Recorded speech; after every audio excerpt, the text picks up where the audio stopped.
Hello, everybody. Quiet Atheist here. I would like to take this opportunity to welcome you to another episode about Scientology. Now, earlier on today, I was thinking about Scientology, and I was sitting in this particular chair that I am sitting in now. I basically wanted to know more about Scientology.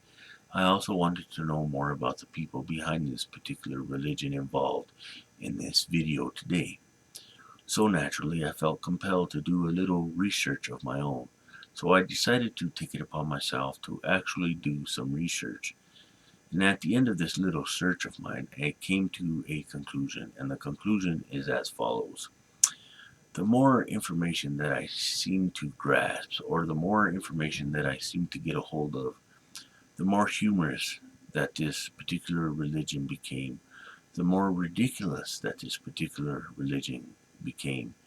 And again, naturally, I came to a conclusion that when it comes to Scientology, it is no different from Christianity, especially when you have followers that are willing to do anything and everything for these particular religions, and they are also willing to sacrifice their humanity. They are also willing to sacrifice their value in life, and they are perfectly willing, ready, and able to do anything it takes to remain in these particular religions, as they love to be in these religions, and nothing could shake them any differently. Now, I got a piece of information that I want to share with you guys. This particular information is a little bit funny, and I wanted to share it with you guys in hopes that you guys find it funny as well. But before I do, I want to let you all know that you are more than welcome to leave your thoughts in the comment section down below at the end of this video, if you should so choose to. I'd really like to know your thoughts about this particular subject. And please feel free to do any of those things at the end of this video. Now, I'm not sure if you all are familiar with this particular organization within Scientology, but just in case you are not, the name of this particular organization is Sea Org. And what these individuals basically do is they repair church structures, if you will, in exchange for free room and board. They also allegedly operate a series of naval vessels. They are also known as Scientology's Space Navy. And when I hear that particular part that I was talking about today, about, research and stuff, I came to the conclusion that they are basically living a Star Trek life. They talk about these vessels that are moving around in space where they can explore and do all kinds of crazy stuff with these things. And I just had to laugh when I heard this particular story. And there are some other things that I wanted to share with you guys. Once you get into this particular organization, you are subjected to a lot of ridiculousness, if you will. And I want to take a moment to talk about the conditions of these recruits. Now, obviously, the condition of these particular recruits is poor due to the fact of no nutrition in the food that they eat. While there's some nutrition, but they are basically on a diet of rice and beans a lot of the times. And a lot of these individuals really get sick off of this stuff. Yet these Scientologists don't really care about them. When an individual gets sick, they're basically on their own.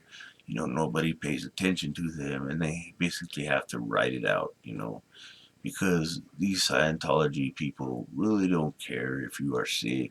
They really don't care if you're literally taking your last breath, you know. Their agenda is in front of their face, and that is the only thing that matters to them. And to me, that is sickening. There's also another situation in this particular organization that I find to be a little bit ridiculous and a little bit disturbing, I might add. And it is known as this vocal tone test, if you will. Now, if your tone is too deep, these religious individuals will take it upon themselves to let everyone know that they are not allowed to talk to you. So basically, if your tone is deep, You will have nobody to talk to. You are basically by yourself. You might as well be by yourself in a forest with nobody to hear you when you speak. And to me, that is ridiculous, and I wanted to share that part with you guys as well. Now, you all are familiar with the way our military recruits people, people from the Air Force, Marines, Army, and Navy go to your high schools and they send recruits there and they pull you to the side and they talk to you about their particular branch, so on and so forth, and they basically try to recruit you and have you do this or have you do that, whatever the case might be. They have you do these things. They want you to consider joining their particular branch. Well, it turns out that this Scientology organization, if you will, basically does the same thing. And when they do this as if they were an actual military force within Scientology, if you will. They put on these uniforms that makes them look like they are from the Navy, and they pull people to the side and they talk to people about this Sea Org business, if you will. And if the people, accept them, they will pull them into another room and they will basically pull out contracts for these individuals. And basically, these contracts are as follows: they are a 1 billion-year contracts. When you sign this particular contract, you agree to be a part of this Sea Org organization within Scientology for 1 billion years. How the hell do they expect us to live that long? No one on this planet can live that long or ever will live that long. That is just ridiculousness.